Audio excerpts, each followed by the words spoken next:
Banaras court archaeological survey of India తాలూకు 1400 pages రిపోర్ట్ని public డొమైన్లో పెట్టారు. ఎవరు కావాలంటే వాళ్ళు అప్లై చేసుకుని తీసుకోవచ్చు. ఆల్రెడీ 11 మంది అప్లికేషన్స్ పెట్టి కాపీస్ తీసుకున్నారు.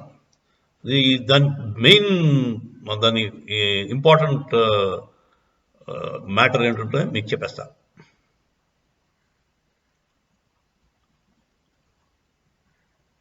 Gnanavapi Mosque case took a fresh turn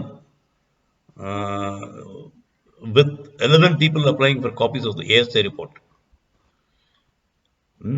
Basically, ASI has said that there existed a large Hindu temple prior to the construction of the existing structure. This is the conclusive finding of the ASI.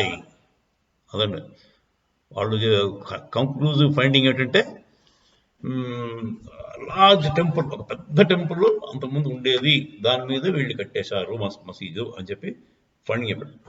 So ఇప్పుడు తక్షణ కర్తవ్యం అయ్యేది, తక్షణ కర్తవ్యం మన ఆ premises అంతా మనకు చెప్పాలి. వాళ్ళకి ప్రత్యామ్నాయంగా ఆల్టర్నేటివ్ మాస్క్ కూడా మనం కావాలంటే మన డబ్బులతో కట్టించేస్తాం.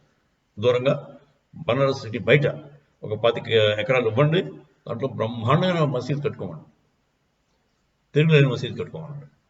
అది న్యాయం. అంతేగాని మళ్ళీ ఇప్పుడు మనం ఎప్పుడు మన న్యాయం, హిందూ న్యాయం ఇలాగే ఉంటుంది. అక్కడ అయోధ్యలో టెంపుల్ మనం కట్టుకున్నాం, వాళ్ళకి మళ్ళీ ప్రత్యామ్నాయమైన ఆల్టర్నేటివ్ స్పేస్ ఇచ్చాం. దాంట్లో కన్స్ట్రక్షన్ కూడా జరిగిపోతుంది ఫాస్ట్గా.